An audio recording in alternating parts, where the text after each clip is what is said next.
Yo, what's up guys, Alf here, and today I'm going to be doing a full in-depth deck breakdown of a deck that I've recently used to hit rank 1 with on the arena ladder. As you can see from the screenshot here, I'm currently 17-3 with this deck, so it's been performing really well for me. And now before I get into it, there's going to be an MTG zone link down in the description. If you click on that, we'll have the full deck list there that you can import into your arena if you want to try the deck out for yourself. And I'm also in the process of writing a full text article about this deck for MTG Zone Premium that will have more details, a full sideboard guide, how I changed the deck for best of one, and some tips and tricks to help you play the deck as well. So as soon as that's finished and up, I'll link that down in the description as well. But anyway, with that all out of the way, this is my Slimefoot and Squee midrange deck in Historic. So I think Rakdos and Gen midrange are kind of in a weird spot in Historic right now, where they've been one of the known top decks in the format for months, which has led to the emergence of a lot of decks that are just going bigger than you and are really difficult matchups. You know, stuff like Mardu Reanimator, Domain Atraxa, and 5-color Niv are all really difficult matchups because the amount of card advantage and pressure that Atraxa provides is really, really difficult for the Rakdos and Gen decks to beat. And, you know, the general game plan of these midrange decks is to get the game down to a low resource stalemate, and those sorts of decks generally have better top decks than you, so those sorts of matchups have felt really bad. And in general, I just don't think Rakdos and Gen are that well positioned because of that. But I feel like I've finally come up with a build of midrange that keeps all the mid-range core that is so powerful about the decks. You know, the discard spells, the generically powerful interaction and threats, that is also able to beat the decks that go bigger than you because of Slimefoot and Squee and Atraxa. So Slimefoot and Squee, I want to give a quick shout out to Binary Soloist. They were the person that put this card on my radar. I know they've been trying it in the domain decks, but I feel like Slimefoot and Squee is a really effective tool that allows these mid-range decks to run a repeatable way to reanimate Atraxa, which enables them to keep up and beat those decks that are going bigger than you. So Slimefoot and Squee, generically powerful card on the front side, 3 mana 3/3 that creates a 1/1 and keeps creating 1/1s whenever it attacks, is, you know, a generically powerful threat, so it fits perfectly into the mid-range deck. But the really powerful thing about this card is the reanimation effect. 4 mana and sacrifice a sapling to return Slimefoot and Squee and another creature from the graveyard to the battlefield. So not only do we get a reanimation spell for 4 mana, but we also get the Slimefoot and Squee back itself, which is so powerful because it then creates another sapling. So if the Slimefoot and Squee dies somehow, we can then just reanimate something else and the Slimefoot and Squee again. So it leads to these crazy loops where we can just keep looping Atraxa or Crucius from the graveyard over and over again, which is really difficult for basically any deck to beat. Now, the downside of Slimefoot and Squee and kind of the way it's supposed to work is because you have to sacrifice a sapling, you're supposed to have, you're supposed to cast it on the front side, create the 1/1 token, and then have it die to then reanimate it. But that is kind of convoluted and doesn't always work because, you know, say the opponent knows about Slimefoot and Squee and you're attacking with it, they can just choose not to block it. You know, even if they do block it, they can kill the sapling before it goes to the graveyard, which shuts off the reanimation. So having to do that doesn't make the reanimation very consistent, but we can fairly easily bypass that just by running Mutavault in the mana base, because Mutavault, when you animate it, counts as all creature types, so it counts as a sapling. So we don't have to cast Slimefoot and Squee on the front side if we have a Mutavault in play. We can discard it to like a blood token or a Crucius or Chapter 2 of Fable, and then all we need to do is animate the Mutavault, sacrifice it to the Slimefoot and Squee, and then we can animate an Atraxa without even needing to cast it on the front side, which is so powerful. And the really nice thing about this is that the reanimation package in this deck is so slim, we basically don't have to dedicate any slots to it because Slimefoot and Squee is a generically powerful card on the front side. So, you know, we're not having to take up slots like, you know, in Mardu Reanimator, you have to run Priest of Fell Rites and Burial Rites and discard outlets. In Domain Atraxa, you have to run Burial Rites. Whereas in this deck, since your reanimation spell is on a generically powerful creature, it pulls double duty. Mutavault is a creature land that a lot of other Rakdos midrange decks have run in the past. You know, Pioneer decks run this anyway. So Mutavault, even though it is a little bit annoying having to run a colorless land in a 3-color deck, we have enough of each color source according to the Frank Carsten articles. And Mutavault is a card that is at home in a midrange deck anyway. So Atraxa is the only card that is, you know, taking up a slot to enable the reanimation package. And even then, you know, Atraxa is very hard castable in this deck because all we need is 2 treasures. So that's 2 Crucius activations and we can cast it. We can also cast it off Gigantha or the treasures from Fable of the Mirror Breaker as well. So the really nice thing about this package here is it gives the mid-range deck a way to keep up with the other decks, but we basically have to take no slots in the deck to enable it, if that makes sense.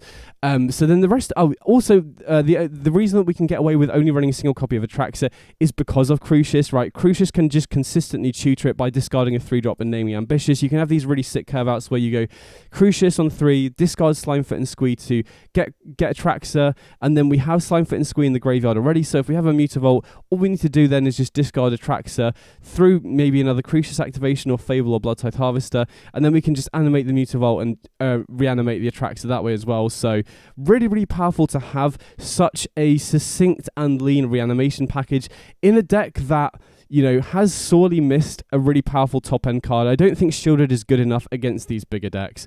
And then looking at the rest of the deck, like I said, we've still got the core of the mid-range decks that have made them powerful in the past. We've got Thoughtseizing and Inquisition here as discard spells, which are generically good across the board game one, but are very good against the combo and control decks.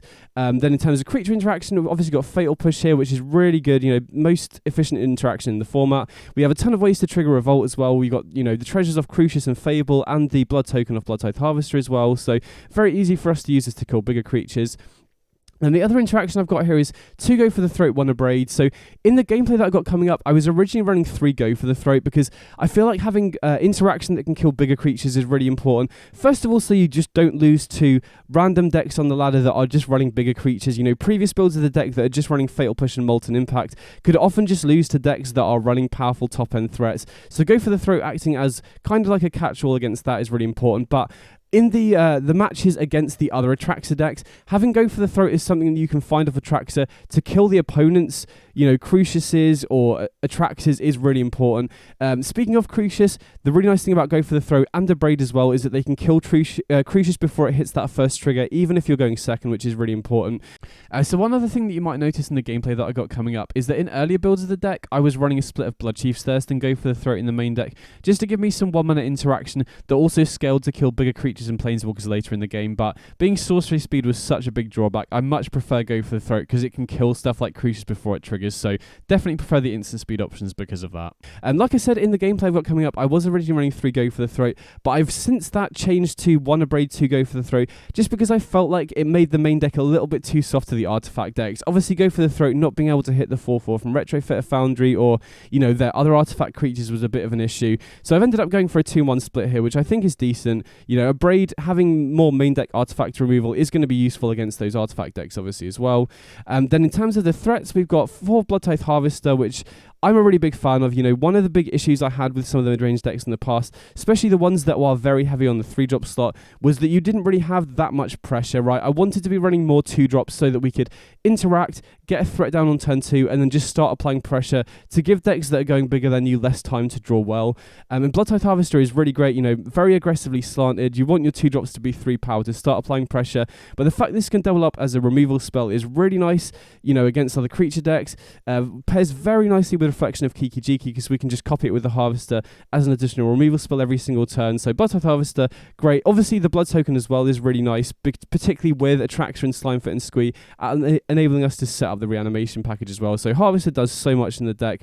Then the other 2-drop I'm running is Shielded Assimilator, and I've been super impressed with this card. So 2 mana for a 3/1 menace. Like I said, one of my goals with this deck was to just enable it to apply more pressure, to close games out quicker, and 3/1 menace is really difficult for a lot of decks to deal with, right? This can attack through so many different board states because of the menace, but the fact it also has incidental graveyard hate on it is huge right now because, you know, we've got the Mardi Reanimator deck, which is very heavy on the graveyard. We've got Kethis combo, which is heavy on the graveyard as well, and the domain decks also, even though they're not as heavy on the graveyard, still run Unburial Rites and Atraxa as a package there as well. So Shielded Assimilator is just a generically powerful threat in and of its own right, but the fact it has incidental graveyard is super important against a bunch of different matchups. And even in matchups where the graveyard hate isn't that relevant, we can use this to conjure cards into the top of our library. So say, you know, we go for a Thoughtseizer against a control deck, we can then just play Assimilator on turn 2, exile the Thoughtseize from our own graveyard, and then just put it in the top 5 so we're more likely to draw another discard spell, which is really powerful. Then again, we can also use it against opponent's threats. So if we're against a deck that is running one of the gemmed colours, you know, say we're against another Rakdos midrange deck, if we get a Shielded in their graveyard, we can then just go Shielded Assimilator, put a Shielded into our deck. Now obviously that can mess up our Crucius tutors a little bit, but in certain situations, putting the opponent's stuff into our deck also just gives us more different threat density, which is really nice as well. So Shielded Assimilator Assimilator super impressed me as a generically powerful threat. Then we got Fable of the Mirror Breaker. Obviously, we all know how powerful this card is by now. The 2/2 it creates, creating treasure tokens is really nice at helping us get ahead on mana. Very good at helping us get to 5 mana so we can do the Mutavault, Slimefoot, and Squee thing. One of the sickest curve acts you can have in this deck is Fable on turn 3, make a 2/2. Then off chapter 2, we can loot both Slimefoot and Squee and Atraxa into the graveyard. Then attack with a 2/2, and then on turn 4, we have 5 mana plus the Mutavault, so we can activate Slimefoot and Squee to reanimate Atraxa immediately, which is really powerful. But even outside of that, the great thing about Fable in this deck is the issue with midrange in general is you can be stuck with discard spells when the opponent's empty-handed, or creature removal when the opponent doesn't have anything in play, and just being able to loot away dead cards, loot away dead lands, help us find land drops is super important. And then Reflection of Kiki-Jiki is a really generically powerful card on the backside. We can copy both Blood Tithe Harvester, like I said, for extra removal, and being able to copy Shieldred's Assimilator is a really good way to put the opponent on a really fast clock, because like I said, Menace makes this really hard to deal with if the opponent doesn't have a bunch of creatures in play. So copying Shieldred's Assimilator is a really good way to apply a bunch of pressure as well.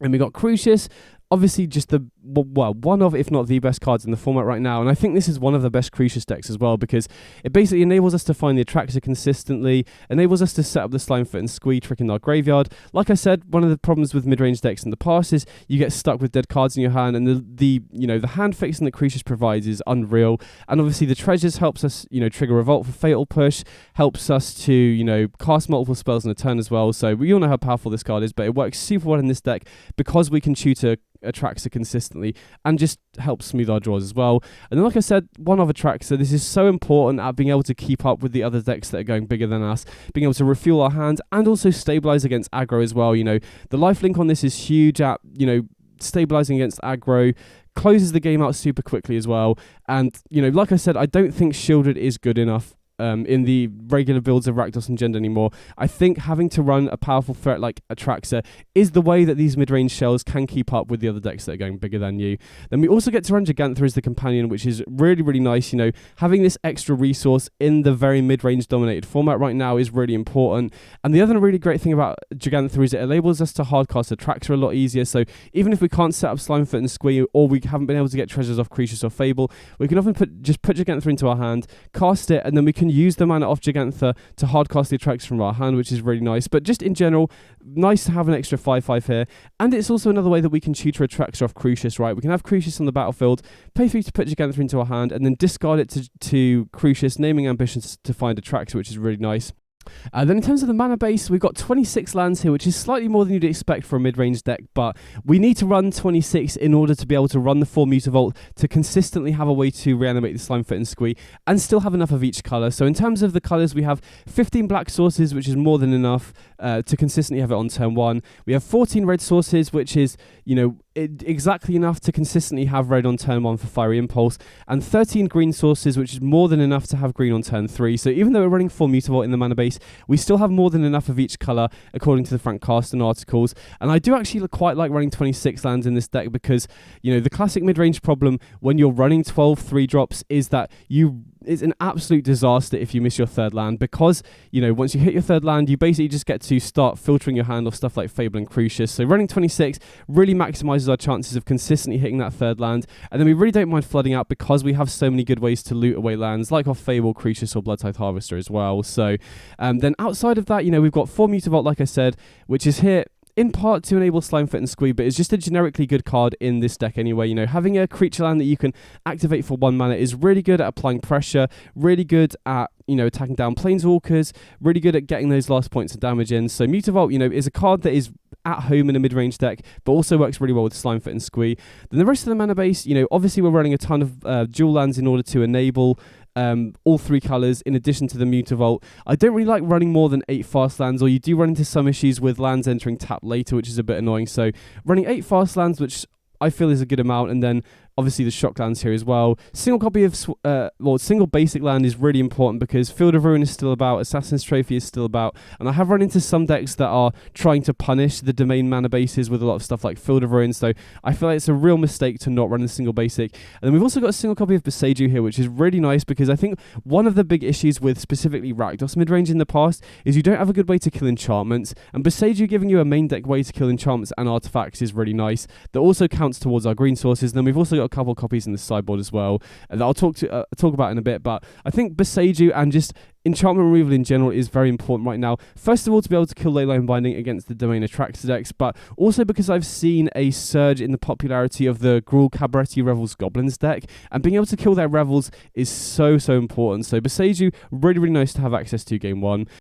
So next up, we'll look at the sideboard. So we've got 4 copies of Duress, which is additional discard spells for the control and combo matchups. So generally in those matchups, you want to trim on the creature removal, and extra discard spells is really sick at just, you know, stopping the opponent's proactive game plan. Now, in the past, I've been a fan of running more 2-mana threats, stuff like Rahilda, in order to apply more pressure, but because this build is already running 8 2-mana threats, which is generally more than a lot of the previous mid-range decks, I don't really feel like you need that, so I wanted to run 4 Duress here, just to maximise your chances of having discard spell on turn 1 into threat on turn 2, to then just start closing the game out, because that's generally how you win those matchups. Additionally, we do have quite a lot of creature removal in the main deck, so we do need a decent number of discard spells.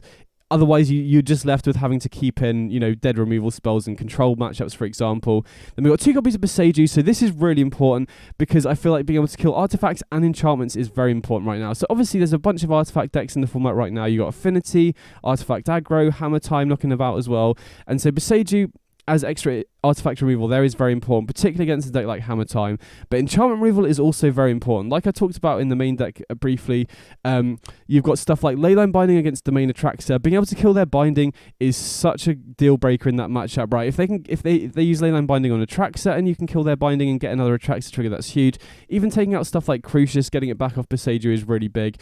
And then additionally, like I mentioned, Cabaretti Revels Goblins has been a deck I've seen more of recently, and being able to take out their Revels before they combo off is so important. If they get to untap with Revels, it's usually game over. So having Boseiju as a way to kill Revels, in addition to your discard spells, gives you a lot of ways to shut that off before the opponent gets to combo off, which is really important. And then obviously acting as a land just basically means that you're much less likely to miss land drops as well, which is very important. And then additionally, this is also a card that I like bringing in against control.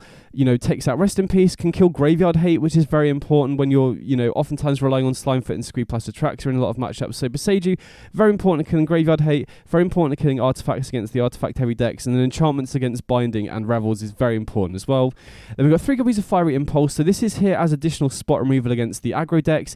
Now, one downside of this mana base in the deck is that because we're running 4 Mutavault, we can't really afford to be running any cards that have double pips. So we can't run Brotherhood's End because we would need 18 red sources, which isn't viable when we're running Mutavault as well. So we have to rely more heavily on single target removal for those aggro matchups. So I feel like having 1 mana interaction is very important right now, particularly against decks like Mono Green Devotion to take out the turn 1 elf, against decks like Wizards to be able to take out their early creatures, against decks like Auras, and Humans as well. You know, Humans has been on the upswing recently as well. So being able to take out Esper Sentinel without giving them a card, or being able to take out Thalia early on is very important as well. And I think Fiery Impulse is the best 1 mana option we have. You know, you do have Bloodchief's Thirst as well as a potential option, and Cut Down, although Cut Down misses a lot of different creatures. And the big upside of Fiery Impulse is instant speed, and once you have Spell Mastery online, it can kill stuff like Crucius before it triggers as well. So I think Fiery Impulse is the best option, and because we can't really run any sweepers, I do think we need to load up on a lot of cheap interaction to be able to win those aggro matchups.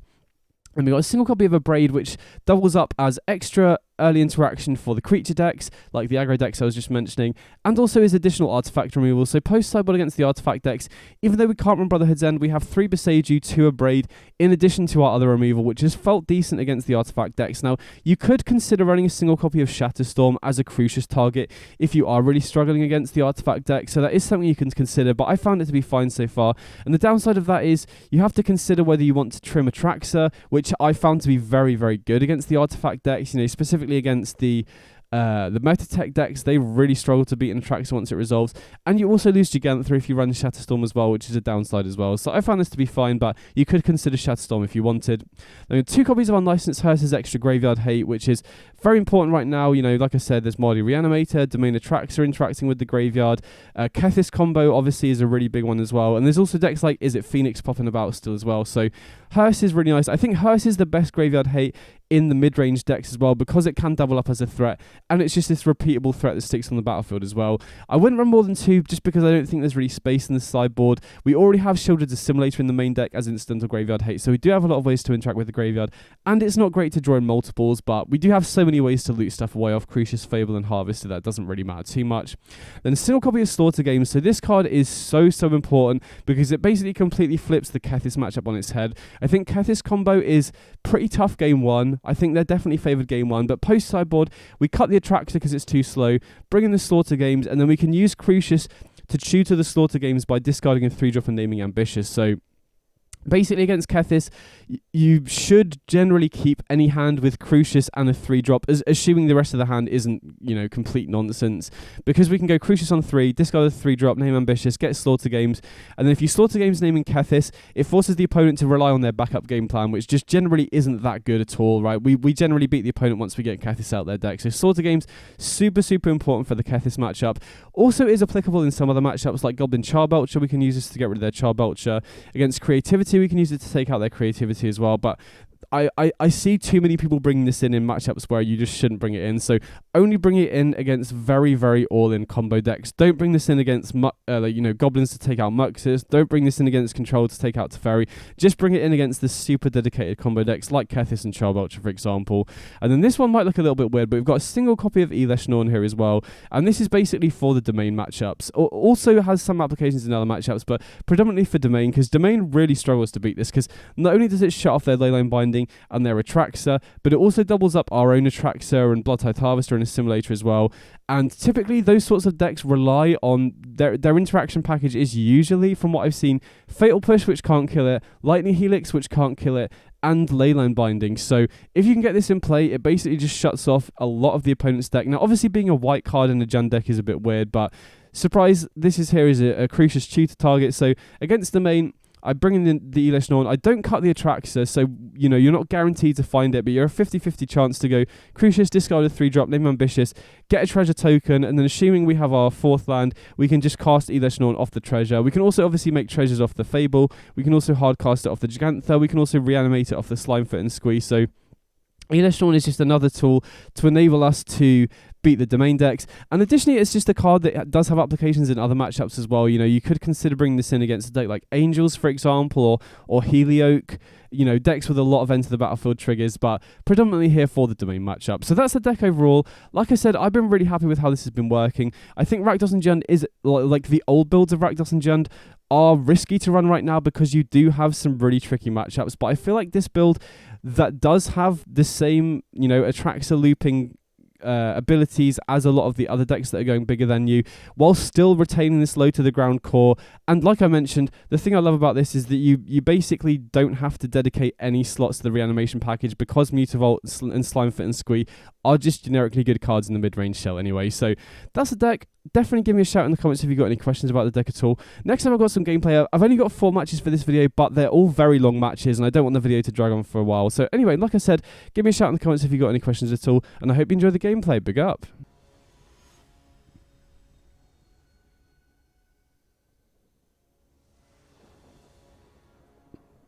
Okay, so we're going second here. And yeah, definitely happy to keep this one. Early interaction in both discard spells and Bloodchief's Thirst, and then we got pretty decent curve out. And, on the draw with a 26 land deck, very likely to find that 3rd land for either Fable or Slimefoot. Probably Fable. You generally want to get Fable into play as early as possible, but having said that, Slimefoot is also a card you want to get into play as early as possible just to start ticking up the 1/1 tokens, but I think in general, Fable's the one you want to prioritise getting into play. Okay, so opponent leads on Hive. Okay, into Inquisition, so maybe against Rakdos Midrange potentially, which has felt like a really good matchup so far. Haven't lost to it yet. So interesting to see what they take here. Potentially the Inquisition. Taking a 3-drop doesn't really have that much high impact when we already have another 3-drop. Yeah, take the Inquisition, that makes a lot of sense. Bloodchief's Thirst, also not that great. I mean, to be honest, Bloodchief's Thirst has felt nice as a way to take out 1-drops, but it's felt so much worse than go for the throw in these sorts of matchups where the opponent's playing Crucius. So I'm definitely tempted to cut the Bloodchief's Thirst for more go for the throats. Okay, they also have a Thoughtseize, so Interesting to see what they take here. They might take the Blood Chief's Thirst because then that cuts us off removal. Okay, they take the Fable, makes sense. So we're going to run out the Harvester here, and then probably just go for Slimefoot and Squee next turn. If they do have Crucius here, that's going to be a bit annoying. No longer have an out to it. Okay, they have a Fable of their own. That's a lot better because now we can kill the 2/2 with Harvester and play Slimefoot and Squee, and then we still have the Blood Chief's Thirst available to take out Shieldred, a Crucius, or potentially just hold it for the Reflection if they don't play any other threats before then. Interesting to see what they discard here. Well, they discard a Harvester. Oh, they do find a Crucius though. I mean, thankfully we have Blood Chief's Thirst as an answer, which is nice, but it is very expensive. So yeah, these are the sorts of matchups where I've been pretty unimpressed with Blood Chief's Thirst, to be honest. And thinking about it, you know, the matchups where you want the 1 mana interaction haven't been that common recently either. So I think I am probably, well, I'm definitely considering swapping out Blood Chief's Thirst for Go for the Threat. I mean, having said that, 1 mana interaction is very nice against Devotion, very nice against humans, very nice against wizards as well, but Go for the Throat generally is much wider in the threats it can kill, and being instant speed is just sick, obviously. Okay, they go for the Throat the Slimefoot. I mean, unless they have a piece of graveyard interaction, we can just get it back straight away, which is obviously great. And we can also get back the Harvester. Wow, okay, so that's sick. We get to go Slimefoot and Squee, bring back both the Slimefoot and the Harvester. So this just shows the power of Slimefoot and Squee, even without reanimating Atraxa. Just doing stuff like this is really sick. There is potentially an argument to holding onto the land in case we draw a Crucius or Fable, but I think if we draw a Crucius here, we're probably just going to pitch the second Slimefoot anyway, because it's legendary. And now we've got the Harvester back, that gives us a way to kill the Reflection. Okay, they thought seize us, but I mean, yeah, okay, opponent just scoops it up. So Slimefoot putting in work that game. So against the Rakdos mid-range matchup, I mean, I generally don't like discard spells here. I generally prefer having more interaction, because discard spells are pretty bad draws off the top, which is generally what this matchup comes down to. And then I think we definitely want extra Boseiju as answers for the opponent's graveyard hate. Actually, thinking about it, yeah, I should have brought in 2 Boseiju instead of the Hearse. I was thinking Hearse could be good if the opponent's running Croxa, but we already have Shieldred the Assimilator in the main deck. My thoughts on not bringing in extra Boseiju. So against Rakdos midrange, or midrange in general, I usually board exactly how I did there, but instead of the Hearse, I bring in the second Boseiju. My thought process bringing the Hearse instead was that the opponent hasn't seen the Atraxa, but they've seen Slimefoot, so I think they're, from that, probably going to be bringing in Unlicensed Hearse anyway. So yeah, I messed up sideboarding there. I should have brought in second Boseiju instead of Unlicensed Hearse. That's how I usually sideboard. And then we have 2 Abrade, 3 Boseiju as answers to Hearse. And then obviously Abrade is also good against Crucius, also good against Bankbuster, which we just saw there as well, which is a good card in the matchup. And Boseiju, you know, good against Hearse, Bankbuster, and can also take out Fable as well, which is also relevant. Plus it's a land as well, so, you know, missing land drops, especially missing your third land, is a nightmare in this matchup. And having access to the extra Boseiju basically guarantees that's not going to happen. Well, I don't want to jinx it, but mathematically it's very unlikely. Okay, so definitely don't want to mulligan too much. I mean, in general, I don't think it's a good idea to keep discard spells in these matchups, but with, you know, especially the Rakdos deck, which can run Fable, Crucius, and Seasoned Pyromancer, so there's less of a risk because they can so consistently loot them away. And to be honest, I can see an argument, specifically against Jund, or even, you know, Grixis I've faced a couple of times, where they have Jarsoul and potentially counter spells if they're playing Grixis. It is sometimes worth keeping in discard spells there, but generally you don't want to keep in too many in this particular build, because we do only have, I guess Bloodtithe Harvester counts, but Fable and Crucius are, you know, our main ways of looting them away. You know, whereas in Rakdos you have Seasoned Pyromancer as well, so it's much less of a risk keeping discard spells in this matchup. So I think I'm going to run out the Harvester here, just in case they have Fable on turn 3. You know, we could run out Assimilator, which is fine as well, but getting Harvester into play here means that if they don't have a removal spell for it and they play Fable, we can kill the 2/2. Okay, they do have Bone Crusher, which is very good exchange for them, obviously. Okay, they do have the Fable, so... Oh, wow. I was going to say, rather than going Fable, I'm kind of tempted to go Assimilator and push, but now we've drawn Crucius. Definitely want to slam it here before they have a chance to kill it.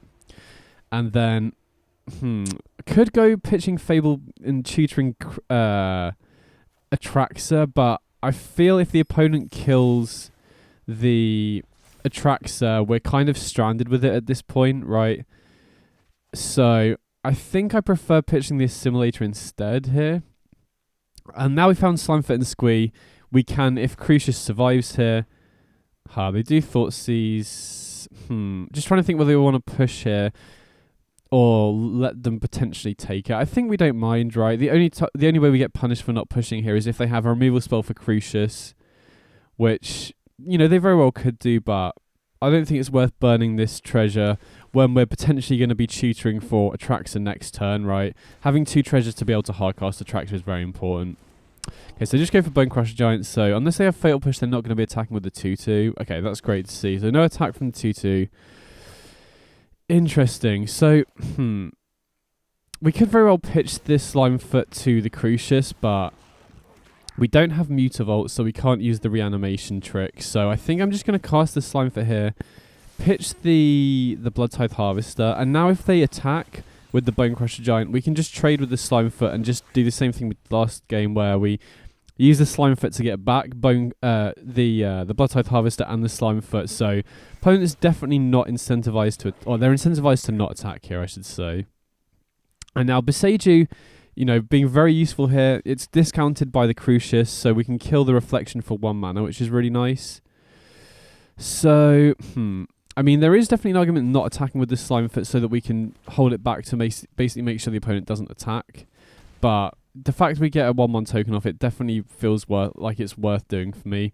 Now, I definitely want to kill the Reflection before it untaps here, so I'm going to Boseiju now, and then I want to hold on to the Fatal Push to be able to kill a Shieldred or a Crucius from the opponent's side. Because if we use Fatal Push to kill the Reflection there, not only do we have to burn a treasure, which we really don't want to do, because we're going to presumably be tutoring Atraxa here, I also just want to hold the Fatal Push because it's, you know, kills a bigger variety of threats. So even though we have the second, or even though we already have a Slimefoot in play, I'm going to pitch the Crucius here just because having 2 Slimefoots allows us to loop Atraxa repeatedly, right? We can keep, if we have one in the graveyard, one on the battlefield, we can just keep reanimating stuff every single turn, which is a really sick setup. So even though it's legendary, it's still fine to have multiples. Wow, okay, opponent has go blank, so I think we're forced to pitch Fatal Push Slimefoot here, and then if we can draw an untapped land off the top, we can hardcast Atraxa, which is obviously going to be very impactful. Okay, opponent has Misery Shadow, so that is very good against the Slimefoot and Squee, right? We don't want to trade with the Slimefoot now because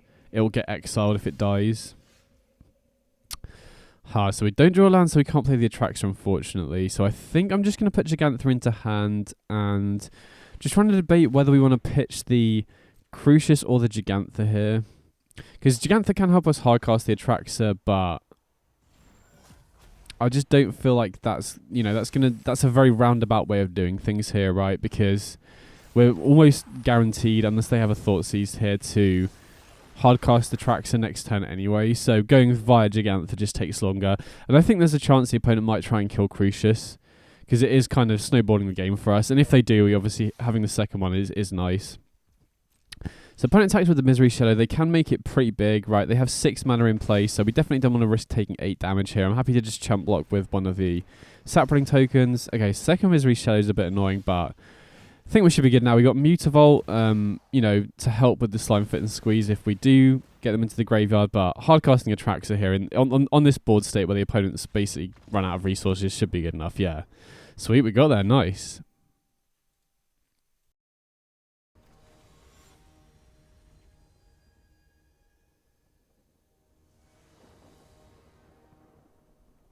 Okay, so we're on the play here, and I can't keep a 1-lander, unfortunately.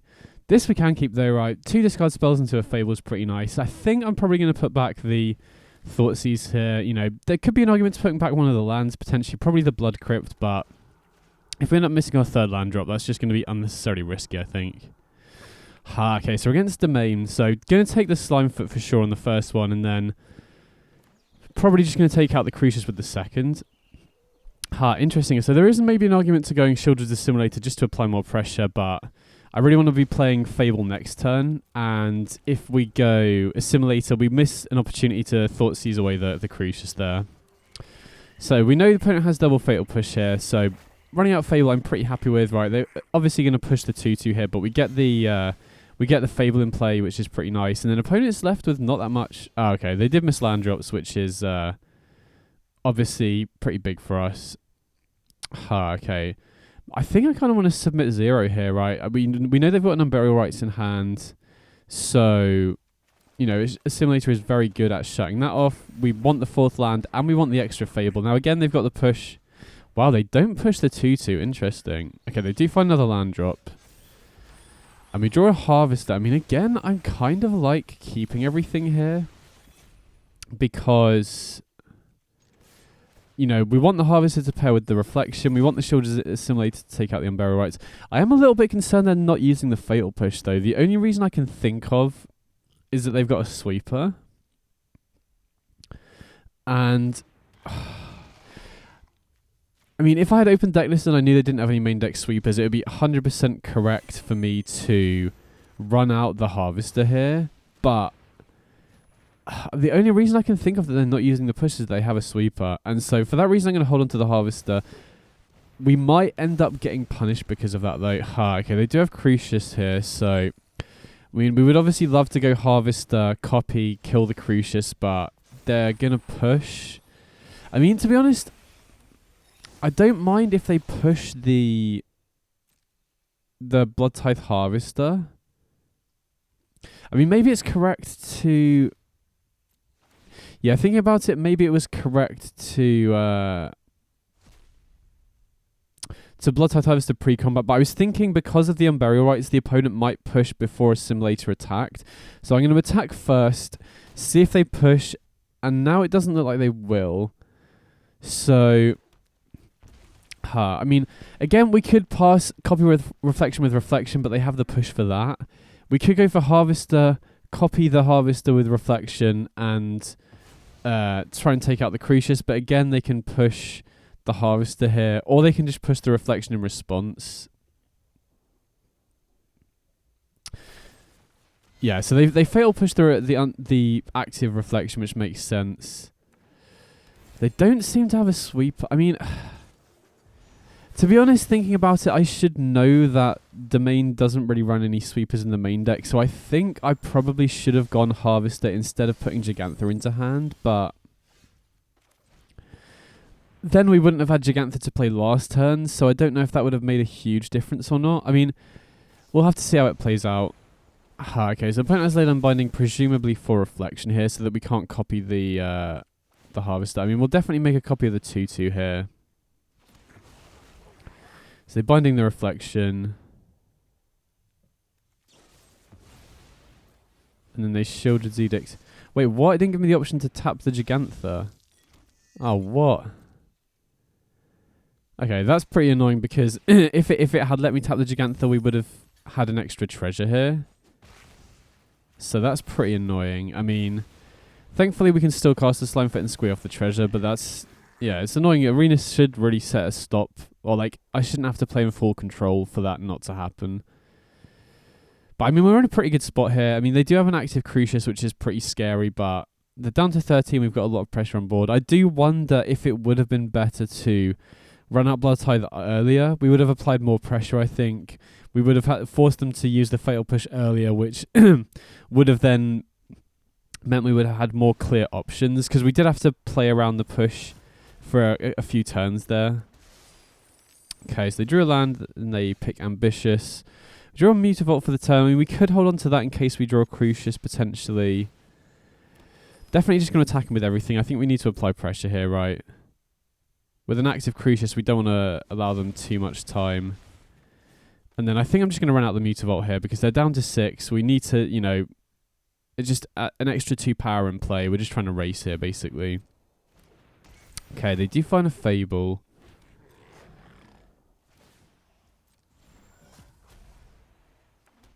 Oh no, they found an Atraxa. Okay. Yikes, that's really bad. So they have Unburial Rights here. And we're 1 damage short of lethal here, right? We can take out the 2/2 with the Blood Tithe Harvester. Then if we fire up the Mutavault, they block... Oh, no, we're not actually. They can still just block the Mutavault and take 5. I mean, we can take out... I think we're taking out the 2/2 regardless here. And then we can try and loot for a removal spell here, as I think is our best way. I don't think we're likely to beat an Atraxa, unless we could draw Go for the Throat or Bloodchief's Thirst a turn later, potentially. But yeah, I mean... I do think I probably misplayed earlier putting Gigantha into hand instead of playing the Harvester, because... I haven't seen any domain lists at all that are running main deck sweepers. Like that decision back then was informed that I thought they were probably holding on to Fatal Push because they had a sweeper, which I think I probably could have just made the read that they're so unlikely to have a sweeper that's not worth doing. And doing that probably would have meant that we had lethal at this point, right? Yeah, we're 1 damage short of I mean, like I said, we can still find an answer for Atraxa here, but we need to find it this turn. I think if they connect once with Atraxa, we fall too far behind. So yeah, I think I did misplay earlier. I played around a sweeper when I should have known they don't have one. Okay, now they got Helix as well.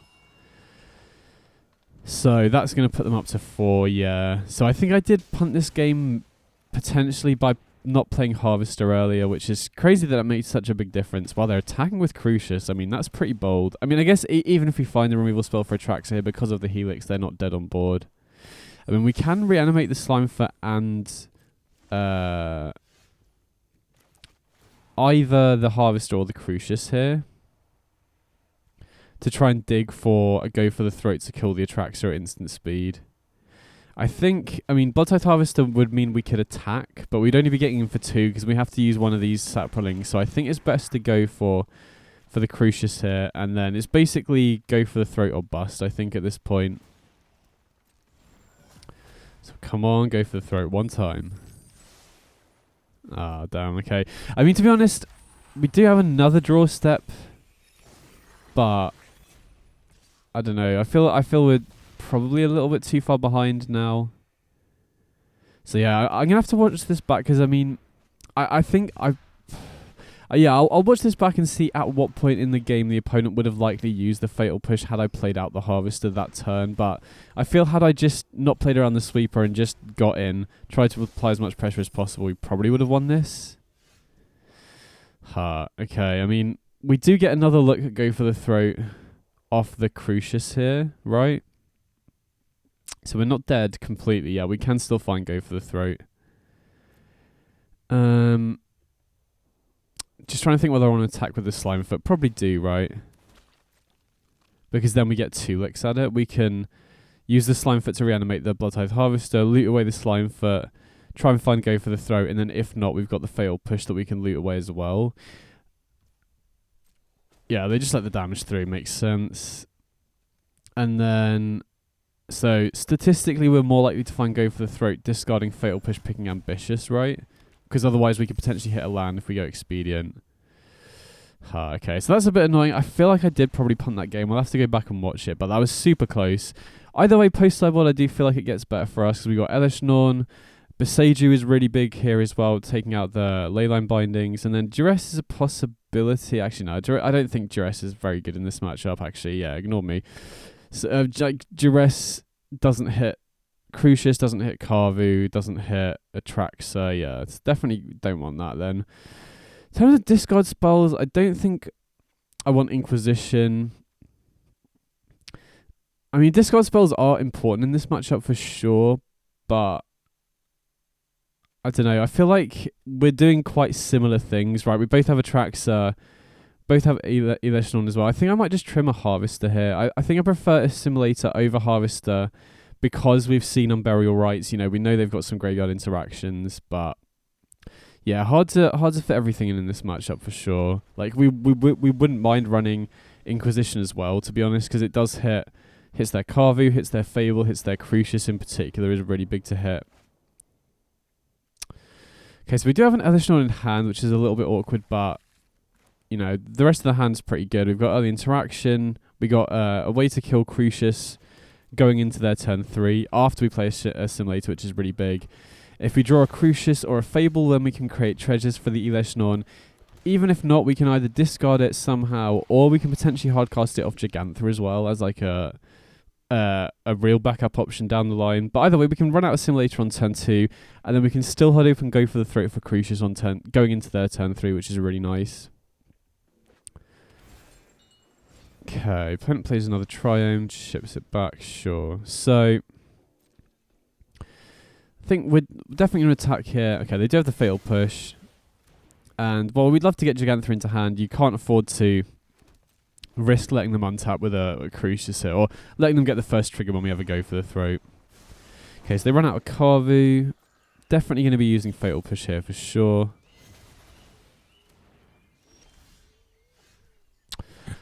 This is an interesting draw. So there's definitely an argument to holding open go for the throat here, because they didn't have an untapped land last turn, so there's a good chance that they do have Crucius, because they wouldn't have had the mana to cast it last turn. But I feel like Crucius on turn 4 isn't as bad as turn 5. They do have the Crucius, which is a bit annoying, but I still feel like I want to apply pressure here if possible. Wow, they discard Fatal Push, interesting.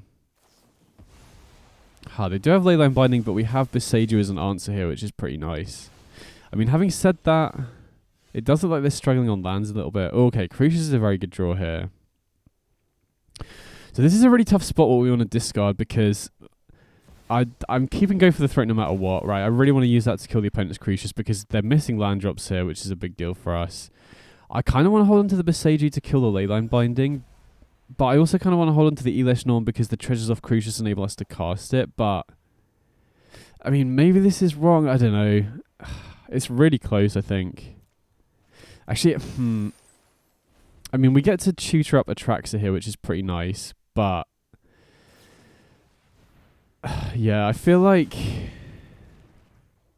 yeah, that was pretty close, because if we discard, thinking about it, getting back the Slimefoot and Squee off the Boseiju isn't that much of a big deal here, right? It gives them an extra land when they're missing land drops as well. So yeah, maybe I misplayed last turn. Maybe I'm supposed to pitch the Boseiju instead. But I'm kind of glad that, you know, how things planned out. I'm kind of glad that I didn't, because we would have had Elesh Norn stranded in our hand at that point. I'm going to hold on to the Boseiju for the Leyline Binding. Although, having said that, again, maybe I played that turn too quickly. Maybe I'm supposed to play Boseiju, put Gigantha into hand, and then we can use Gigantha to hardcast Atraxa. So yeah, a couple of tight decision points. Yeah, thinking about it, I probably should have just put Gigantha into hand, because getting, you know, we do kind of have Atraxa stranded in our hand at this point, so getting Gigantha into play to allow us to hardcast Atraxa seems really appealing here. Having said that, you know, the main reason why Boseiju was not the best players because they're stuck on 3 lands. This does give them an extra land, but with Fable of the Mirror Breaker, I'm pretty certain they're going to find their land drops now anyway because of the looting. And I do still feel like I should be applying pressure, right? Even though we do have our own Atraxas and we can keep up in a longer game, I do still think the, you know, the onus is on us to start applying pressure. I mean, thankfully we found our 5th land, so we can still put Gigantha into hand. So yeah, it's tight. I mean, we're definitely ahead on board at this point, but we would have Gigantha in play and threaten casting Atraxa next turn had we not gone after the Leyline Binding there, and they would still be at 3 lands. So yeah, thinking about it, I think it probably would have been better to just go Gigantha, put Gigantha into hand a turn earlier and not Boseiju the Leyline Binding. Just because it would have put them a mana behind, which is a pretty big deal, I think. I mean, having said that, we have got a decent board presence now. They do have a Slimefoot, but again, I don't really care about that right now, because we, you know, if we can get our Atraxa online, that's going way bigger than anything they can get off the spellbook, I think. So, they do have a Carve as well. Definitely going to slam the Gigantha here for sure.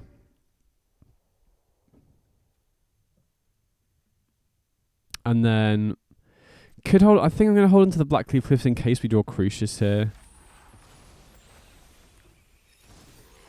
Although, having said that, okay, they have a Niv, which is interesting. Yeah, having said that, we can, if they attack with the Carvu, we could block with the Slimefoot, which then enables us to both reanimate Elesh Norn and hardcast Atraxa, which would be sick, but that's predicated on them attacking with the Carvu, which I don't think is a guaranteed thing here, right?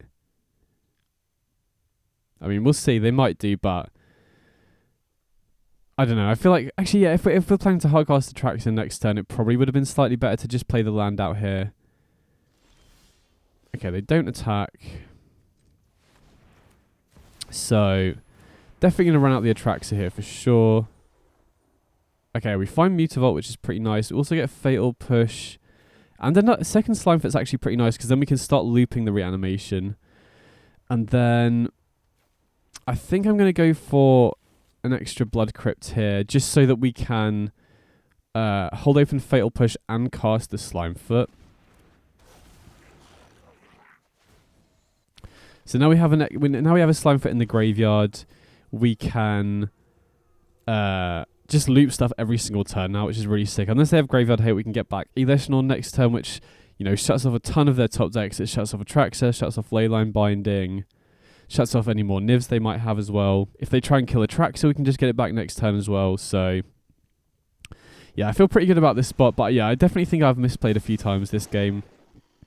I definitely think one of the key turns was, you know, the Boseiju turn. I probably should have gone Boseiju, put Gigantha into hand. Although, having said that, this Slimefoot on the battlefield does enable the second one in the graveyard, and we wouldn't have had that if we hadn't Boseiju'd the Leyline Binding.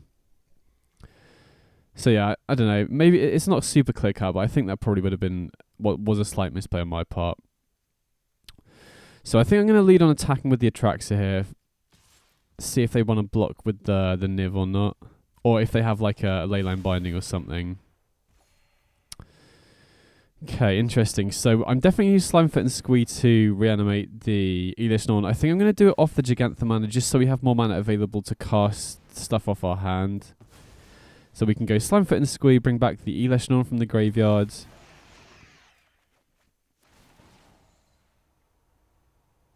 And then now I think we're in a really good spot, right? We have Eleshnorn in play. That's very, very difficult for them to deal with. Get Crucius into play as well. Yeah, opponent just scoops it up. Sweet. So that was a really interesting game. I'm definitely going to watch that one back because I feel like there were quite a few decision points that were really close. And, you know, I think on balance, probably were some of them were slight misplays. But yeah, I'll have to go back and see.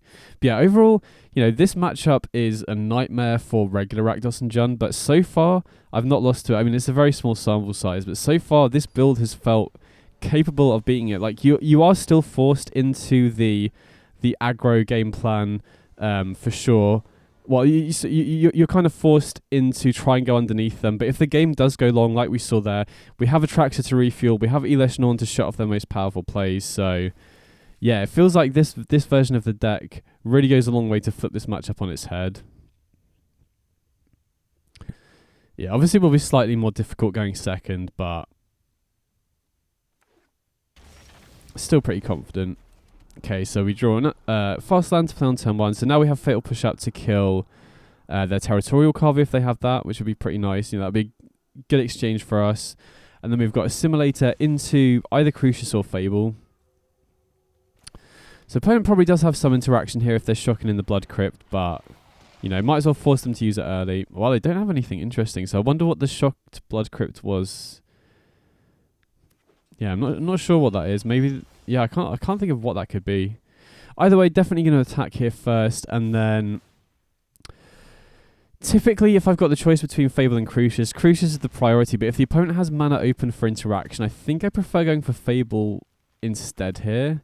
Because if they do have, you know, a Helix, a Push, or a Leyline Binding, they only get to take out one of the two here, right? They can either take out the 2/2 or the Fable. So yeah, had I gone for Crucius, that would have been a real blowout, whereas now we have a Fable in play. So very happy that I went for that instead. See what else they've got here. Okay, the Shock in the Stomping Ground. Okay, they've got 2 Carvus, so that is quite a lot of pressure, but I mean, the opponent's already down to 13. We can push one of the Carvus and attack him with the Assimilator. Trying to think about the loot here. I mean, I kind of like everything, right? I want to keep the Blood Tithe Harvester for the reflection. Slimefoot and Squeeze also pretty good. I mean, I'm kind of tempted to pitch one of these creatures so that we can reanimate something off Slimefoot and Squee. I'm also kind of tempted to ditch the second Fable here, but it's just a generically good threat. If we cycle that away and get another land, that's obviously not great for us. So I think what I'm going to do here is push the Carvu. That enables us to attack with the Assimilator and keep applying pressure here. And then we could go for Crucius, but, you know, like I said, actually, I don't know. like, we don't have Mutavault, so I kind of want to get Slimefoot and Squee in play here, so that next turn we can go Crucius, Tutor, Atraxa potentially. I also like getting Slimefoot and Squee into play here so that we can block the Carvu so they can't try and race us. You know, the issue with going Crucius is if they have a Helix or something, or any removal spell, they can just put us down to 9 and put us on a clock, you know, potentially force us to start blocking. So while Crucius is generally a card like I like getting into play if the opponent doesn't have mana open for interaction, I kind of prefer getting Slimefoot and Squee into play here, just so we have a chump blocker for the Carvu, so that we can apply pressure quicker on board, and so that we can start getting saplings in play so that if we do tutor up the Atraxa, we have a way to reanimate it. So I'm guessing the opponent has a piece of removal. Oh wow, they let us attack. So we get to tag the Unburial Rites in the graveyard, which is huge. Get another sapling so that we can, you know, that keeps making chump blockers for the Carvu, or enables our reanimation plan as well. Now, I am very concerned about a sweeper at this point, right? The opponent has been slow to develop to the board. That could be because of mana issues, right? The main mana base is a little bit inconsistent.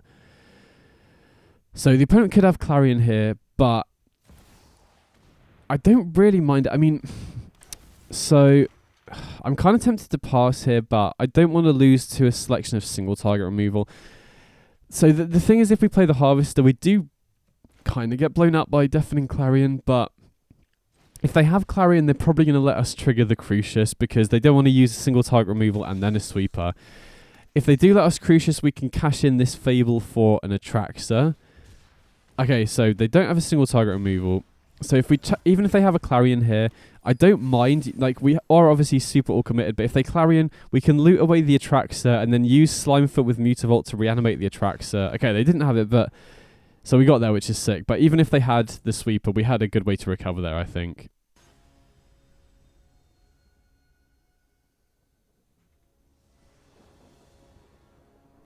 Okay, sweet. So we're on the play here, and I don't think I can keep that one without red mana, unfortunately. This is definitely a keep, though. I'm probably just going to put back the Slimefoot and Squee, considering we don't have the third mana to cast it yet. So against the Lurrus deck, definitely going to slam the Thoughtseize on turn 1, see what's up here. Wow, okay, we're against Auras and they have double Stalker. That's pretty scary. I mean, we're definitely going to be taking the Light Pause here for sure. And now we're just going to have to race. So Invisible Stalker is a big reason to be playing Shieldred's Edict. So Shieldred's Edict is a card that's obviously pretty commonly run in mid-range decks in general, but I'm not a huge fan of it in this particular build because, you know, Shieldred's Edict, I found a lot of board states where the opponent has a wide board doesn't hit the creature that you want. And I also didn't feel like it was super necessary anymore because, you know, obviously Stalker is run in Auras, and this is a situation where I kind of wish I had Shieldred's Edict in my deck for sure, but the other deck that runs Invisible Stalker is Hammer Time, and I feel like we have so much artifact hate in this deck that you don't really need Shieldred's Edict to be able to deal with Stalker in Hammer Time. You can just take out the equipment itself. So Auras with Invisible Stalker is the only real reason to be running Shieldred's Edict, I think. And so I don't really feel like it's justified. I mean, this is kind of a spot where I wish I had it. And it's also nice as a removal spell that you kind of want to keep in against control as well. And also, you know, deals with stuff like Sarah's Emissary naming instant. So you could definitely run it. But I feel with, you know, Aura's not being that popular recently, and the other Invisible Stalker deck you can deal with without Shieldred's Edict, I'm not sure. I mean, you could definitely still run it. It's still a perfectly serviceable card, but I generally prefer Go for the Throat. Because, you know, especially against wide domain boards, you can kill it. So in this spot, I really want to hold onto this treasure to be able to hardcast the Atraxa here, but I can't risk the opponent getting a Kaya's Ghost form on the Light Pause there. If I knew they were going to get something else, then I'd definitely wait until my turn to play the Fatal Push. And this is pretty annoying because now it takes us off playing Atraxa, unfortunately. I think we just have to race at this point. I don't think we can afford to go for Atraxa, so we definitely need to pitch the Atraxa here. And I think we just need to put them on lethal next turn, right? So, definitely pitching the Atraxa. I think we need to pitch the Fable here and just try and find more pressure. Okay, so didn't find anything better, but I think that's fine, right? We can still animate the Mutavault here. And then we're getting in for 7 damage here, right? Puts them down to 7. And then we can play the Assimilator and just pray that the opponent doesn't draw another aura off the top, basically, is our line here.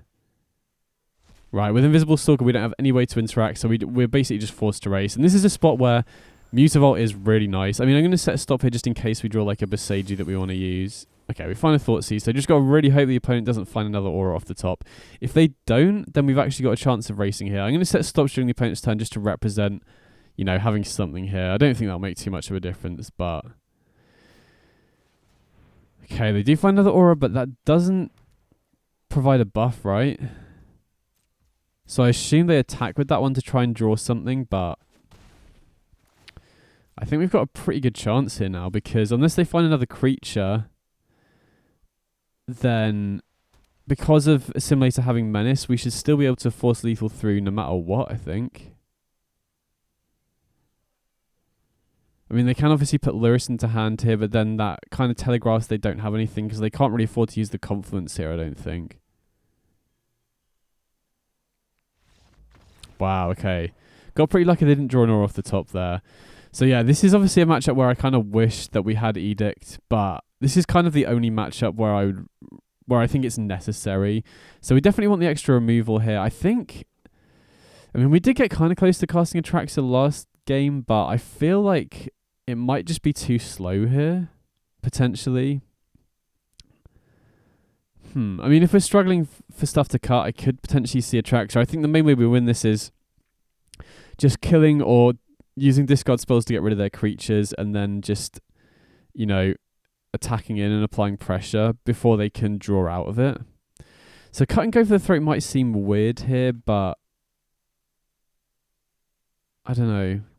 I feel like we want the cheaper removal here. Like, I'd rather have Fiery Impulse than something like Abrade, because then we can, you know, kill their stuff immediately on turn one. You know, we can play around Esper Sentinel slightly more easily. I think Slimefoot and Scream might... I was going to say it might be a little bit clunky.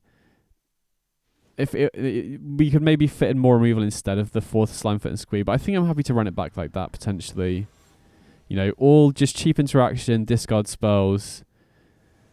If they do manage to land an Invisible Stalker, we just race. If they don't, then we can hopefully kill their creatures. So, have to see how it pans out. Stalker is definitely a scary card. Okay, definitely keeping this one, right. We've got Thoughtseize. We don't have an interaction, which is a little bit unfortunate, but opponent has Mulligan twice, which is obviously good, especially with Thoughtseize in our hands. So, and then we can obviously try, if they do manage to stick a creature that isn't Invisible Stalker, we can hopefully use Fable to try and dig towards more interaction. I mean, I think we're forced to use Thoughtseize here, right? It does draw them a card of Sentinel. Typically, you don't want to do that if it draws them a card of Sentinel, but being able to take out their 2-drop is really important. Okay, especially when it's Stalker, so very happy with that. Now, normally they can use Audacity on the Sentinel and protect it with Loran's Escape here. Okay, interesting. Oh, okay, I was going to say that I'm surprised they didn't attach the Audacity, but they drew a Stalker off the top, which is rough. So again, we're definitely in racing mode here. Thankfully, we can take out the Esper Sentinel without giving them an extra card here. And thankfully, they only have one aura so far. Okay, so they attack. So, I mean, there's definitely an interesting decision point here whether we want to go for Fable or Slimefoot. Unfortunately, we have to shock in, you know, a land here. So I think I'm going to run out the Fable here, just because I know Slimefoot does apply more pressure quickly, which is super important right now, but with our hand as it is, I think the looting off Chapter 2 will be better if we can find another threat. Right, if we can commit more threats to the battlefield this turn, that would be better. Wow, okay, so Ethereal Armor, I think we have to keep the Seiju here as a way to kill the Ethereal Armor. Going to loot away the lands to try and find more action. And then, since we drew the Blooming Marsh, I mean, that isn't... we don't have to shock ourselves to get that land into play, which is pretty important, but we definitely need to hold open the Boseiju here, so I'm going to run out the Harvester so that we can do that. Oh, wait, no, I'm an idiot. Okay, that was stupid. I definitely should... I forgot that Boseiju would be discounted off the Slimefoot. I should have played the Slimefoot there because it applies more pressure. So that was a misplay on my part for sure. Either way, we're definitely going to use the Boseiju here to take out the Ethereal Armor, and then that buys us, you know, at least an extra turn here. So the Loran's Escape doesn't protect the Ethereal Armor, which is important. Okay, they have Slip out the back, so that keeps the Ethereal Armor on, which is pretty scary. But yeah, I'm going to be annoyed with myself if I lose now because of the Slimefoot misplay. I definitely should have played the Slimefoot because it just applies more pressure. Right, we would be attacking for an extra point of damage and be getting an extra 1/1 in play if I played it last turn. I mean, the other thing, I guess the advantage of playing Harvester is if they find another creature off the top, that gives us a way to kill it, but I don't know if we'd be racing at that point anyway. I mean, having said that... Oh, wow, okay, so they're using Loran's Escape to try and find an aura, which makes sense, but...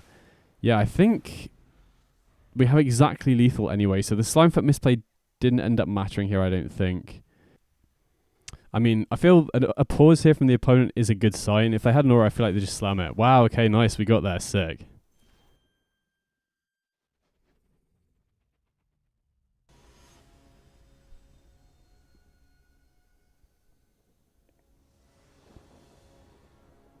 Okay, so we're on the play here. And yeah, happy to keep this. Now against the Lurrus deck, I would prefer to have some interaction, but on the play, I definitely feel confident in this. Right, we can go Harvester on turn 2, which does kind of act as interaction if we need it. Okay, got this run into Bodyguard, so looks like they might be on the humans list that I posted, a week or two ago. So very happy to be on the play here. Very happy to get Harvester in play because a lot of their scariest 2-drops like Lieutenant and Vanguard we can kill off the Harvester. Okay, so opponent does go for Lieutenant. I presume they attack. Yeah, we'll let this through. We definitely want to kill the Lieutenant because that's the more scary threat. And, we can offer the trade with the Bodyguard off the Fable here as well. Now, there is definitely a conversation between going for Fable or Slimefoot, but I generally think at this point it's probably best just to go Fable. You could also consider maybe going Assimilator and Thoughtseize is a pretty reasonable line, but generally Fable of the Mirror Breaker is a card you want to get into play as early as possible so that you can get that backside online. Also helps to fix our hand a little bit as well. Okay, portable hole. So that makes me think they're probably more likely to be on my build, which is good information to have, I think. Okay, so they have a second Dauntless Bodyguard, which is fine. So I think here I'm going to loot away the the fast land because it's going to be entering tapped, and the Thoughtseize at this point. There is maybe an argument to holding on to Thoughtseize to be able to tag Lurrus, but they still have 3 cards in hand. I think it's more important here to just commit more to the battlefield, try and slow down their ability to pressure because they still need to put Lurrus into hand. They're still pretty far away from Lurrus and they're still stuck at 3 lands. So I don't know. I don't feel it's worth holding on to the Thoughtseize here. Definitely want to shock in the land to be able to push. Okay, having said that, they now find a land and put the Lurrus into hand. So maybe getting punished a little bit for doing that, but I'm not really too fast. So definitely happy to take the trade with the Bodyguard here. Because then we can just bring it back with the Blood Tithe Harvester. And now I'm not too worried about Lurrus anymore, because even if they protect it with the Bodyguard, we still have Blood Tithe Harvester as a way to kill it. The Reflection's also going to be untapping next turn as well, so we can start copying the Harvester. So yeah, very, very happy. Like Slimefoot and Squee putting in work here, right? Getting back the Harvester here is so big. So we could threaten attacking with the Sapling, but I don't think it's worth the risk of not getting back the Harvester here. Because like I said, even if they go Lurrus, get back Bodyguard to protect it, that can't stop the Blood Tithe Harvester ability. And we also hold... We've also got Fatal Push open here as well, so... I feel really good about this spot. Right, getting back that Blood Tithe Harvester is so huge here. Because it just makes their Lurrus play so much worse. They need another portable hold for Harvester, and if they are running my list, they've only got 2 copies in the whole main deck, so... Okay, they go for a Recruitment Officer, so I presume that means they're not playing Lurrus unless they have another land. Interesting, so they're just going to ship it back here. I think I'm happy to just fire off the Fatal Push. That can then enable us to just start applying pressure in racing. Force their Lurrus to... force them to play the Lurrus. Although having said that, they did miss their land drop, I think, so that must mean they've got good stuff in hand. So I'm just trying to think what their hand could be here. Maybe they didn't miss the land, maybe I'm misremembering that, but either way, happy to just kill the Bodyguard here and just start racing. We can potentially even just fire at the Mutavault here as well. This is a spot where Mutavault being only 1 mana as opposed to like Den of the Bugbear or Hive of the Eye Tyrant is so huge. So that puts them down to 9. Then we can play the Assimilator here. And we can take out one of their Bodyguards to prevent them from protecting the Lurrus. Yeah, sweet. So Slimefoot getting back the Harvester was huge there. So against humans, we definitely want the early interaction for sure. I think discard spells become worse. Now, Thoughtseize being able to... Yeah, I mean, specifically against the Lurrus deck, there's no advantage to Thoughtseize over Inquisition, and the extra life loss is going to make a big difference, I think. This is also the sort of matchup where, this is one of the fastest aggro decks in the format we're against here. So I think, obviously Atraxa is going to be sick against them, particularly because they don't run... I guess they could run Giant Killer, but I feel like Ileshnorn is just generally much better as a top-end threat in this matchup because we can just go Crucius, discard a 3-drop, go for Ambitious, and if we hit our 4th land, we can just slam Ileshnorn, which shuts off Thalia's Lieutenant, shuts off Sigardian Evangel.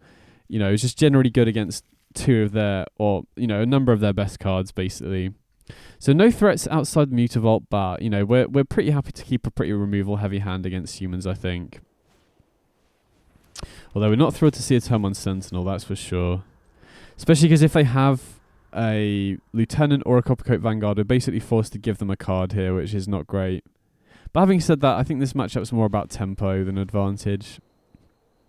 Juggernaut Peddler. I think that's another thing that forces the Fatal Push here, right? Because if they go Peddler, they're probably taking the Fatal Push at this point, in which case we won't have a, both go for the Throat and Abrade would have to give them a card off the Sentinel anyway. So I think we're forced to use the Fatal Push there. I assume they take... Oh, wow, okay. Interesting. I thought they would have taken the Abrade, because that can also take out Portable Hole. I think I'm going to slam the Assimilator here.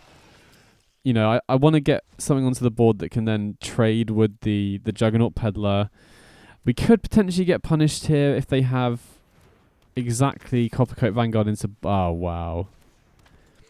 I shouldn't speak these things into existence, yeah. So that was the one sequence that really punishes us for not holding open Abrade this turn. So that's pretty rough. Okay, Fable's a pretty nice draw, though. Definitely happy to see that. I guess Lieutenant into Bodyguard would have also been pretty bad. So maybe I'm supposed to just hold open the Abrade there. But I feel like I just want to get creatures on board to, force the issue. Okay, definitely happy to trade with the Vanguard here. They forces them to crack the Bodyguard, which then prevents a lot of damage. Oh, they got a Ganjo as well. Okay. So that's a bit annoying. I mean, thankfully we have the Juggernaut in hand, which I think we will actually keep here. So I think I'm going to loot the Inquisition and the Blackcleave Cliffs here. Okay, Slimefoot and Squeeze pretty nice, but I think I'm just going to jam the Juggernaut here. And then that might disincentivize them to attack for a turn cycle, which is pretty big. Now again, they could have Evangel, but, that's not the end of the world. Okay, they put Lurrus into hand, and they're stuck at 3 lands, which is pretty big. Yeah, so that does stop them from attacking for 1 turn.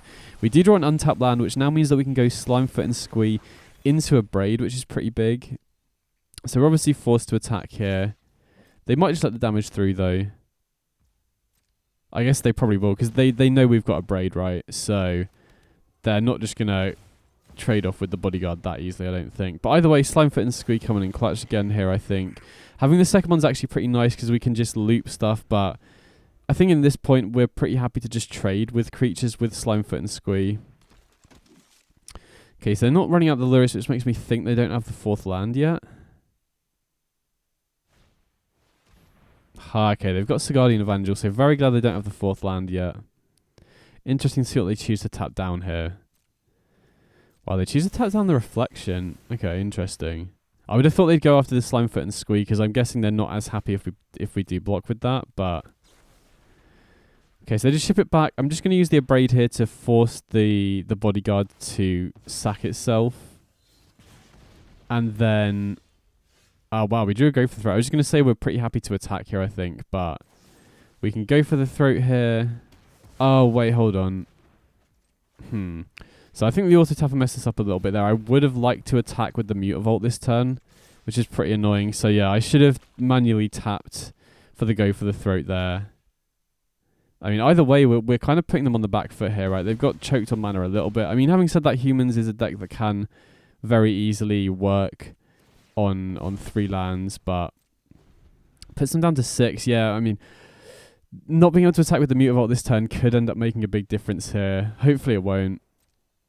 Okay, they got Jarina, which is a bit annoying, because now that gets rid of all of the targets that we could reanimate with the Slimefoot and Squee. Right, we don't have any other reanimation targets anymore. Okay, they've got a recruitment officer, so what's the most amount of damage that we can do here? We can animate Mutavault, copy Mutavault, and animate the copy, but then they just block the Slimefoot, block 2 Mutavaults, and then sack the Jarina to protect. So I don't think we really have great attacks here, other than just Slimefoot potentially. So them having Jarina here does make combat difficult. Things would be so much easier if they were down at 4. So that auto tapper might end up costing me here. Hopefully it won't. Attack with a Slimefoot either way. If they do block, we can just bring it straight back again.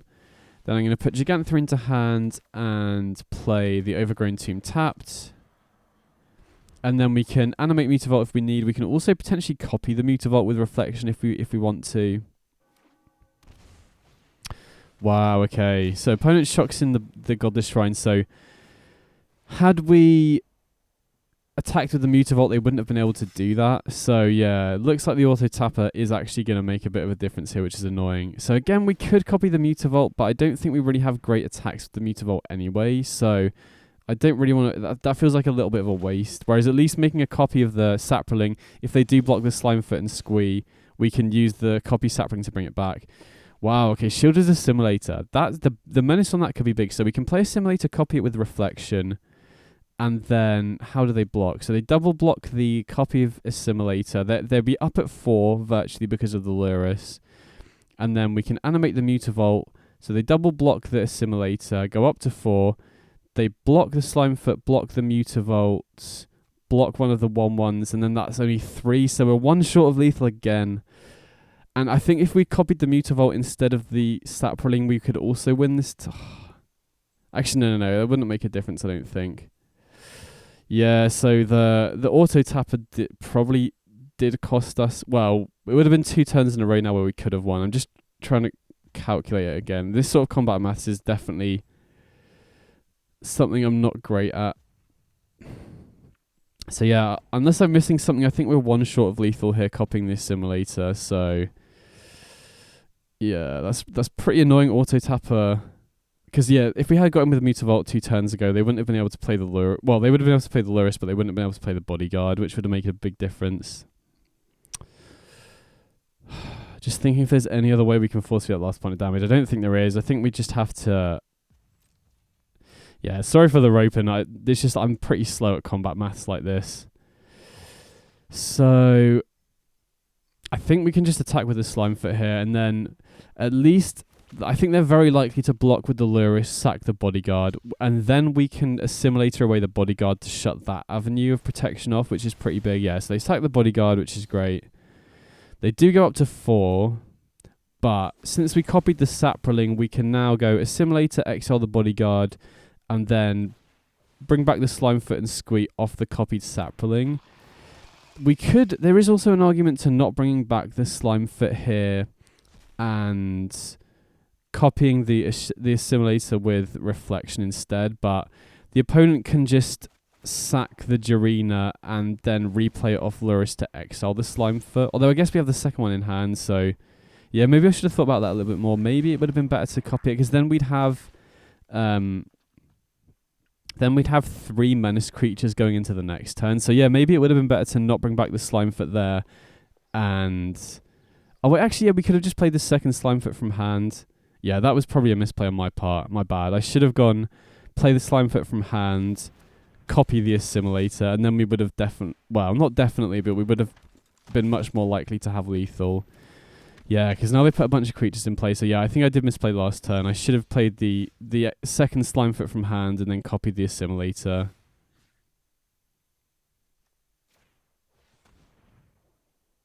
So I definitely think we need to copy Assimilator here just to get rid of the Evangels.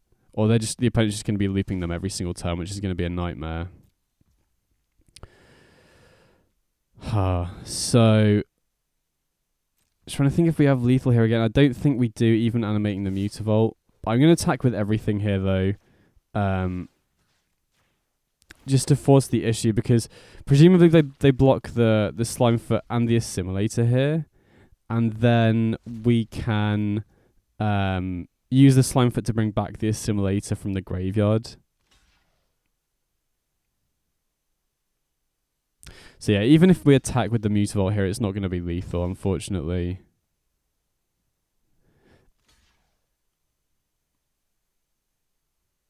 I mean, it might force them to block with an extra creature, which could make a difference. But yeah, even if they block exactly as they are, they're going up to 7 off the Lurrus, so I don't think it's really worth it. Plus, if we do, we can't bring back the Slimefoot and Squee from the graveyard, which is pretty important here. So they sack the Jarina to give everything indestructible. But then we can exile the Jarina with the Assimilator here. So we bring back the Assimilator, sack a Saproling, get rid of the Jarina, and then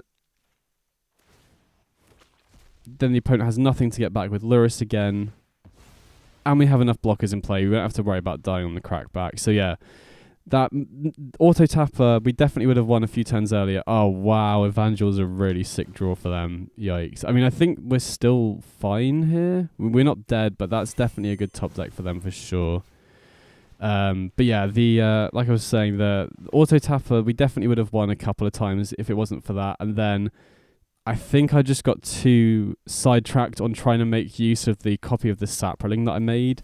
I think that turn I should have just gone Slimefoot and Squee from hand, copy the Assimilator at the end of the opponent's turn. I still don't know if that would have been enough, but it would have definitely been better than what I did. So opponent attacks with the recruitment officers. So I'm trying to think if we have lethal, right? We copy the Assimilator. They're effectively at 6 life because of the life gain off Lurrus. So what, they double block 1 Assimilator. Then I don't think we have enough for lethal on the following turn unless I'm calculating wrong. So because of that, I think I'm probably going to block with the Slimefoot and Squee. Let me just think for a second. Let me just calculate a little bit more. Yeah, I think if we had lethal the following turn, then I obviously wouldn't be making this block. Oh, wait, actually, they can just replay the recruitment officer with Lurrus. I didn't clock that. I mean, again, it does preserve our life total, but I don't think we're winning next turn anyway. Wow, okay, so that gives us an answer to Lurrus. That's pretty big. But yeah, these sorts of games with a lot of combat math is definitely my weakest area. I need to play more limited.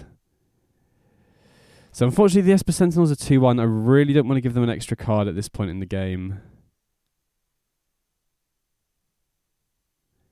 But I think we just have to kill Lurrus here, right? While we have the opportunity.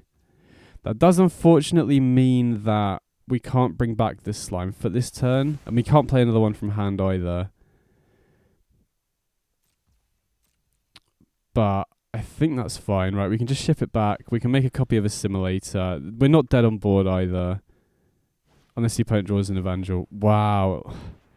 That's a really sick draw. They get to exile the Slimefoot and Squee, and now they have protection for their whole board as well. So, yikes. So that's pretty rough. I really hope we don't end up losing this, because I think we should have won a number of times so far. Obviously after the auto-tapper, but then I think I did misplay once or twice maybe.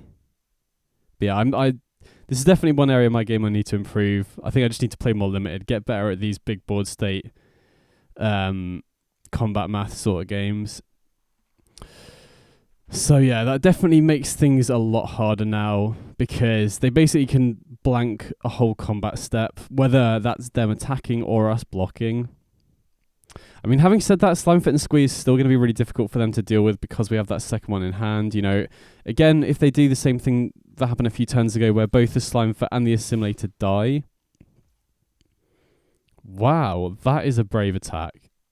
I guess they're hoping that we just mess up here, but I feel like we should just win now, right? So we can copy the Assimilator, get rid of the Lurrus. I don't think that'll matter. They don't have any way to recur stuff anymore. Maybe they just feel like we have the inevitability and hope we just mess up in the combat here. But yeah, I mean, they're at 3. I don't think we're dead on board. We can definitely keep at least the Assimilator alive here, right? So if we block like this, we're only taking 7. Right, and then we can just copy the Assimilator attack with both. We've also got the Mutavault as well.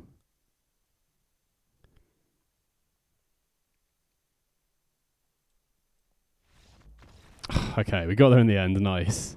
That would have been pretty annoying one to lose, I think.